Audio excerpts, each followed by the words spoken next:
Where do we stand on that at the moment?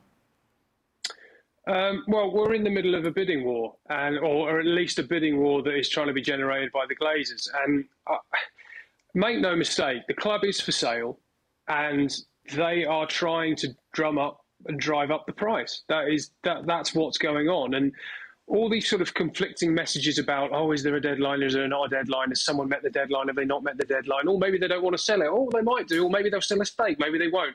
All of this is just a game. It's all a ploy to try and drive up the price.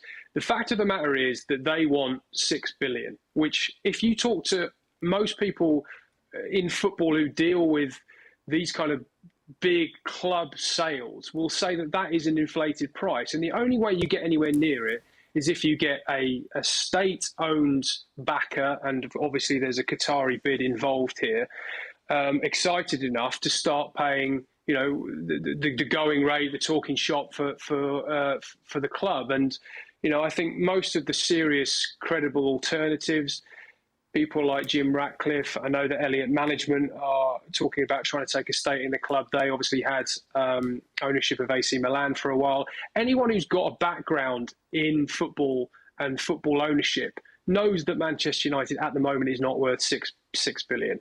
You know, Chelsea went for 2.5 plus a 1.75 billion guarantee that they would redevelop the stadium.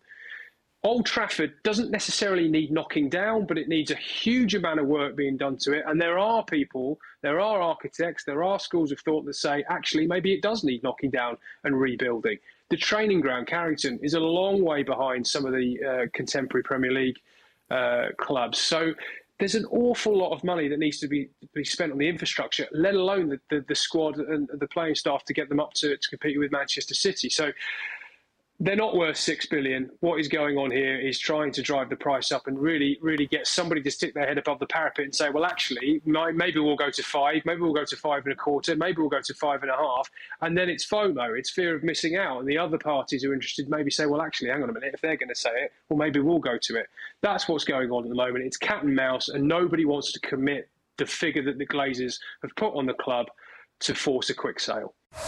Well, thank you very much for watching ESPN on YouTube. For more sports highlights and analysis, be sure to download the ESPN app. And for live streaming, premium content, and let's not forget as well, ESPN FC 7 days a week. Subscribe to ESPN+.